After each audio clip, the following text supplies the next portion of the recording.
En este caso hablaremos sobre lo que es el tema de ansiedad, estrés y activación psicofisiológica en la asignatura Psicología aplicada al proceso de enfermería. La ansiedad y el estrés son experiencias emocionales universales que hemos estado sometidos en múltiples ocasiones. Las experimentamos cuando surgen cambios en nuestra vida cotidiana, ya sea en el ámbito personal, laboral o incluso familiar, ya que esto de aquí se ven como modificadas cuando nos presentamos ya sea a un examen o una entrevista de trabajo o inclusive a una cita importante que consideremos, entre otros aspectos. En general surge ante cualquier situación que evaluamos como amenazante. Es decir, la ansiedad hace referencia a una respuesta o un peligro indefinido, confuso o imaginario, mientras que el miedo, o también conocido como temor, son las respuestas a un peligro que es inmediato y real. De manera similar, el estrés es la respuesta fisiológica y psicológica del organismo ante un estímulo que interpretamos como amenazante. Al término estímulo lo podemos considerar ya sea un objeto, un evento o una persona. Es decir, que pone en peligro de algún modo nuestra integridad tanto física, psicológica o social. Los síntomas característicos de la respuesta de ansiedad o estrés serían los siguientes, como encontramos ahí: la preocupación, el temor, la aprensión, la taquicardia, manos sudorosas, aceleración de la respiración, rigidez muscular e inquietud. Por otro lado, encontramos que la ansiedad adaptativa y patológica. En este caso, cuando nos referimos a adaptativa, ya hemos visto que, es decir, que el ser humano se adapta a las diferentes condiciones o situaciones que encuentra como peligro. Y patológica es cuando ya desencadena un problema mucho más grave. En esta reacción de lo que es la activación, que forma parte de la ansiedad y el estrés, puede ser una respuesta adaptativa que cumple una función a lo largo del desarrollo filogenético. ¿A qué nos referimos con filogenético? Es decir, el origen del desarrollo evolutivo, y que se ha venido desarrollando hasta formar parte de nuestro repertorio psicofisiológico y también lo que es conductual, o sea, de la conducta del ser humano. Esta función no es más que otra, la de actuar como un mecanismo de atención o alerta, preparación y protección frente al peligro. En este sentido, destacamos que la ansiedad en su componente de activación por sí misma no es una respuesta negativa necesariamente patológica, sino más bien que cumpliría una función esencial para la supervivencia del individuo. Es por eso que la ansiedad puede llegar a convertirse en una respuesta desadaptativa y constituirse en un trastorno psicológico altamente incapacitante. Se produzca, es decir, la respuesta de ansiedad mostrará las siguientes características: será desproporcionada y o injustificada ante estímulos o situaciones ambientales cotidianas. En esto involucramos en el entorno en que la persona se desenvuelve o lleva su vida cotidiana normal. Además, que escapará del control voluntario de la persona afectada, tendrá un carácter intenso y recurrente, generará disforia, es decir, incomodidad y malestares significativos para el individuo, interferirá negativamente en la vida de la persona en múltiples ámbitos, como ya hemos visto, ya sea familiar, personal o laboral.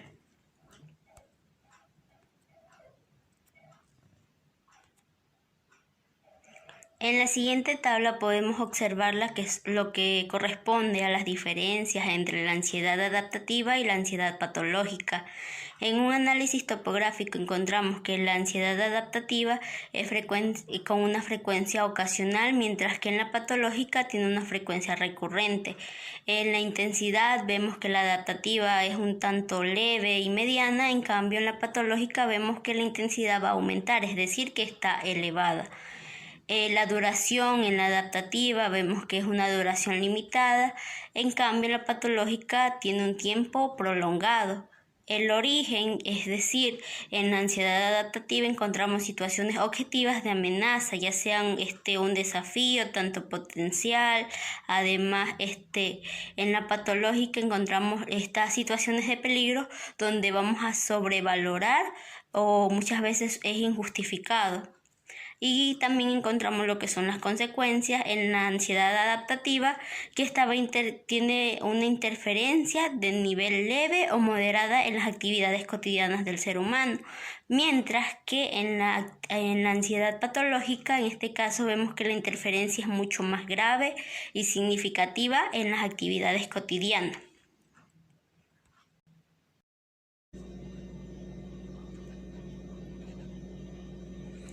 También encontramos lo que son síntomas de ansiedad patológica. En este caso se presentan como pautas comunes ante la respuesta de un individuo que se manifiesta mediante signos y síntomas, ya sea en un aspecto fisiológico, cognitivo y motor. En este caso, en los síntomas psicofisiológicos, es decir, los cambios fisiológicos que aparecen en respuesta a estímulos, se ven afectados lo que son los siguientes sistemas. Entre ellos, el sistema nervioso, que se manifiesta por cefaleas, mareos, alteraciones visuales. El sistema autónomo simpático, como la sensación de sofoco, sensación de calor, sudoración excesiva. En el sistema cardiovascular, lo que es la taquicardia, palpitaciones, hipertensión arterial y también lo que es la opresión en el pecho. En el sistema respiratorio encontramos lo que es disnea, la dificultad para respirar, también hiperventilación, es decir, la respiración acelerada y superficial. En el sistema digestivo encontramos lo que es disfagia, es decir, la dificultad para tragar. Puede presentar también dolor abdominal, vómito, diarrea y estreñimiento. En el aparato locomotor encontramos lo que es tensión muscular, temblores, hormigueos, también la debilidad muscular. Y en el sistema genitourinario también se presenta lo que es disuria, alteraciones del ciclo menstrual, dispareunia, que esto hace referencia al dolor cuando se tiene relaciones sexuales y también la disminución del deseo sexual.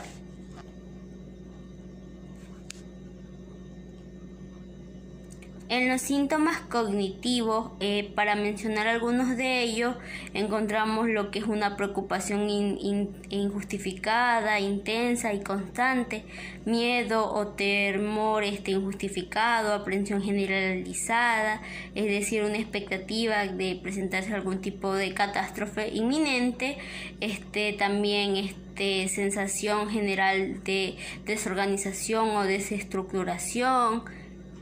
Bien, esto de aquí hace referencia a la parte cognitiva, es decir, a la cognición, tanto de lo que es el pensamiento, el lenguaje, la manera de cómo se siente esta persona.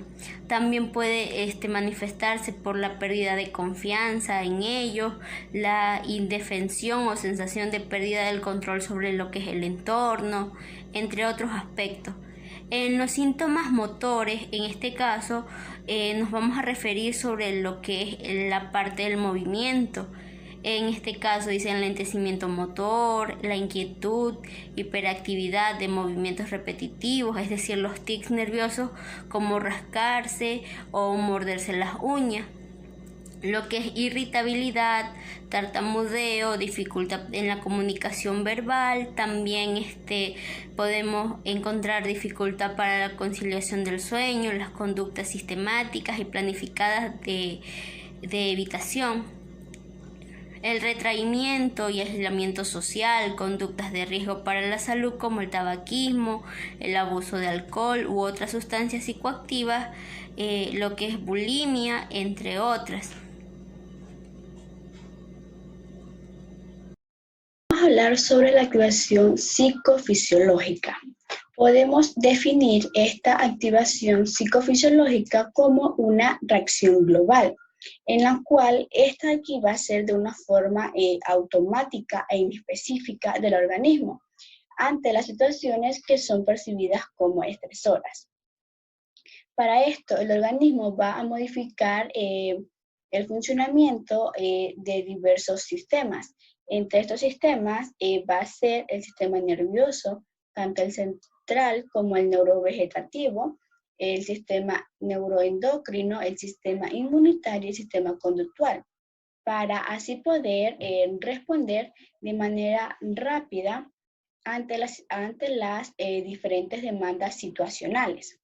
El modelo propuesto por Valdés y Flores en el año 1986 sobre el proceso de respuesta ante el estrés se desarrollará de la siguiente manera.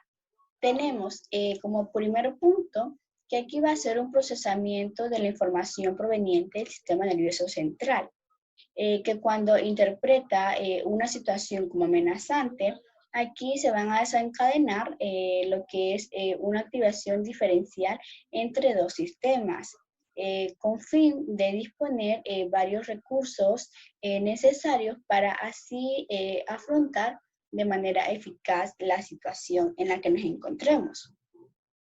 Segundo proceso, aquí va a ser la activación del sistema de respuesta rápida a nivel de la rama simpática del sistema nervioso autónomo. Como tercer proceso, tercer punto, tenemos la activación de un sistema de respuesta lenta mediante la actividad del sistema neuroendocrino. Y como cuarto punto, tenemos que aquí va a haber una retroalimentación entre los tres sistemas antes mencionados. Es decir, aquí va a haber lo que es un incremento, mantenimiento o disminución de la respuesta de estrés. La respuesta al estrés se puede dividir en tres grandes etapas. La primera etapa va a ser alarma, que aquí el cuerpo se prepara para combatir la amenaza de tal manera que aumenta los niveles energéticos del organismo, como por ejemplo, cuando nos damos cuenta que faltan pocos días para un examen y comienzan los nervios en inquietud. Como segunda etapa tenemos la acción. Esta de aquí, el cuerpo ejecuta las acciones necesarias para así combatir la amenaza, utilizando la energía producida durante la etapa inicial. El organismo cambiará a la segunda fase cuando se supone que la fuente de estrés ha sido resuelta. Como por ejemplo, hemos pasado un examen estresante, aunque ahora se tendrán muchas semanas tranquilas, pero sabremos que en un futuro va a haber más exámenes estresantes. Bien, los procesos de homeostasis comienzan a restaurar el equilibrio, dando lugar a un periodo de recuperación y reparación. Es aquí donde se va a encontrar la tercera etapa, ¿no? Que es la relajación.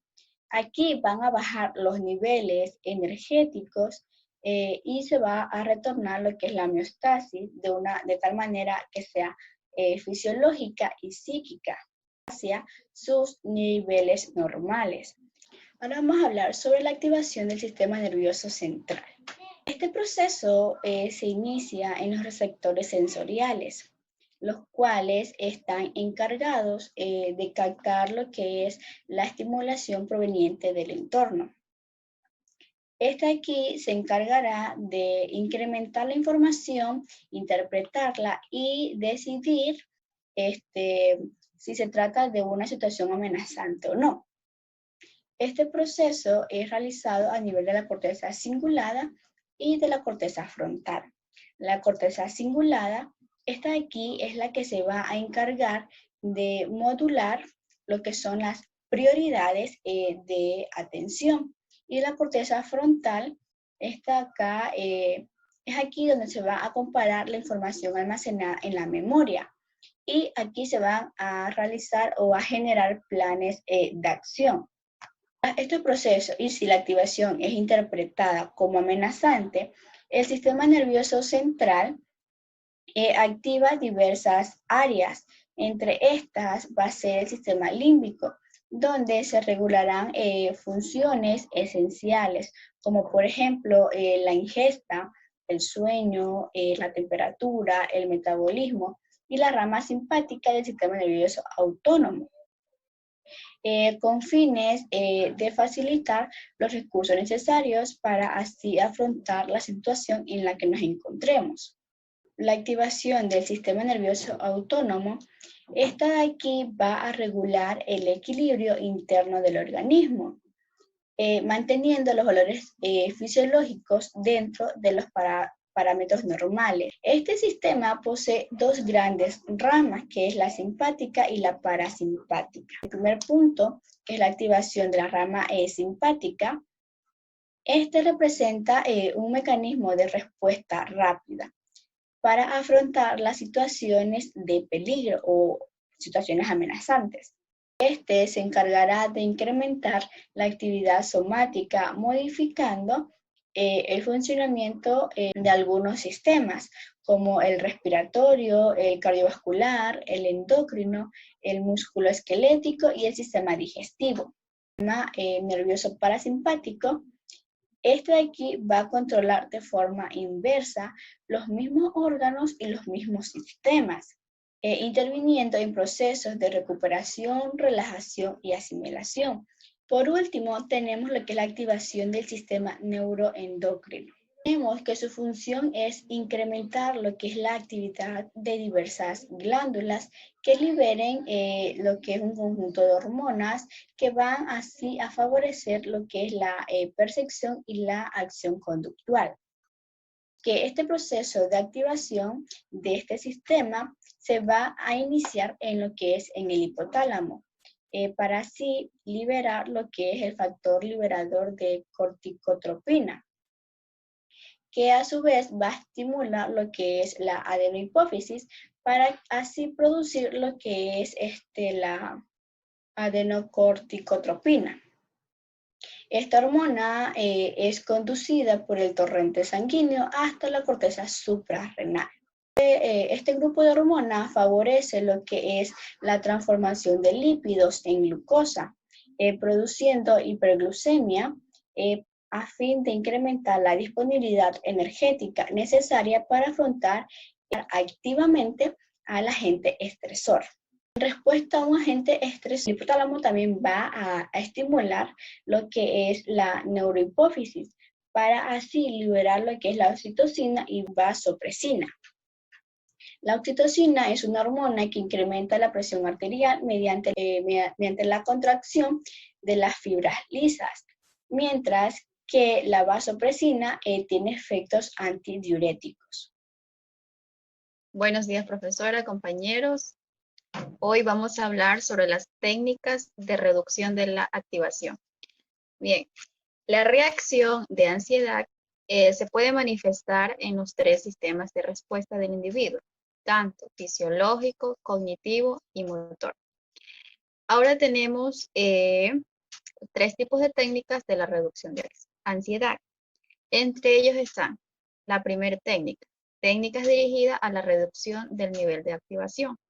Segunda técnica es la de conductuales o de exposición. Tercera técnica, tenemos las técnicas cognitivas. Bien, la primera técnica, esta de aquí, es una técnica donde se va a dar lo que es la relajación, la respiración y el biofeedback. Las técnicas conductuales de exposición, que esta vendría a ser la segunda técnica, es donde va a estar lo que es la desensibilización sistemática o la exposición en sus variantes y modelado. Como tercera técnica, que en este caso es la cognitiva, en esta va a estar la terapia cognitiva de Beck y en inoculación de estrés. Estas técnicas se fundamentan en en el supuesto de que la relajación es una respuesta incompatible o antagonista de los efectos fisiológicos de la activación. Es decir, que estos de aquí van a requerir lo que es un alto compromiso y receptividad por parte del usuario. En este caso, ya sean las sesiones o las prácticas regulares, en los que se va a dar como en un entorno tranquilo, que esto va a limitar lo que es la estimulación sensorial y la actividad corporal, incrementando asimismo lo que es la conciencia propioceptiva. Bien, otros autores también afirman, como Vera y Díaz en el año 1995, clasifican las técnicas de reducción de la activación en 5 grandes grupos. Entre ellos están, el primero, la relajación muscular, el entrenamiento autógeno, la respiración, biofeedback y otras técnicas. Bien, la relajación muscular, esta de aquí vendría a ser una relajación progresiva, ya sea con sus variantes, entre ellas la relajación diferencial, condicionada y pasiva. Clasificación de los diferentes tipos o clases de respiración. Primero, tenemos la respiración diafragmática, la respiración torácica o pectoral, la respiración clavicular, la respiración profunda o completa. Bien, en la respiración diafragmática, esta de aquí da a entender que esta correspondería al llenado de la parte inferior de los pulmones, en este caso aproximadamente 3 litros de aire. Es decir, que este tipo de respiración es regulado por el diafragma. Es decir, que al tomar el aire se debe desplazar el diafragma ya sea hacia abajo hasta 4 centímetros, pasando de su forma inicial de cúpula a una forma planta u horizontal. Y con este movimiento el aire va a poder descender hasta la zona de los pulmones, siendo los órganos del abdomen presionados suavemente hacia abajo, hinchándose ligeramente el vientre. Bien, este tipo de respiración se relaciona mucho con lo que es con la actividad del sistema nervioso parasimpático. En este caso, siendo uno de los responsables en lo que es la parte de la disminución del nivel de activación del individuo. Como segunda clase de respiración está la respiración torácica o pectoral. Esta de aquí va a ser regulada por los músculos intercostales que se encuentran situados en las costillas. Y esto de aquí, al tomar aire, estos músculos se van a expandir, de tal manera que van a empujar las costillas hacia afuera y van a ensanchar lo que es la caja torácica, con una capacidad aproximadamente de 1 litro de aire. Y en este caso, al llevar este aire hacia esa zona, pues se va a observar cómo se va a hinchar lo que es el pecho. También tenemos lo que es la respiración clavicular. Esta utiliza la zona superior de los pulmones, la menor capacidad, en este caso, allá hacia alrededor de 0,5 litros.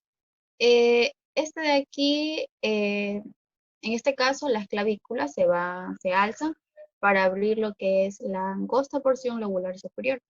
Es decir, ello en este de aquí se va a poder observar cuando está asociado a estados de ansiedad, puesto que esto tiende a respirar con esta zona ante situaciones amenazantes. Bien, si se respira de este modo, durante un tiempo se podría dar ya lo que es la hiperventilación, lo cual esta va a alterar lo que es la tasa de intercambio gaseoso en los pulmones, eliminando lo que es una gran cantidad de CO2 en la respiración. Y aumentando también lo que es la proporción de oxígeno en sangre. Bien, como última respiración, tenemos la respiración profunda o completa. Este de aquí va a utilizar toda la capacidad de los pulmones, es decir, un máximo de 4,5 litros de aire, que en este caso va a poder absorber mayor cantidad de oxígeno en cada inspiración. Esto, en esta respiración se realiza una respiración profunda completa cuando se llena, en este caso sucesivamente y en una misma inspiración. Bien, y para concluir, todos los métodos respiratorios, en este caso van a proponer lo que es un modo de respiración consciente, lento y profundo.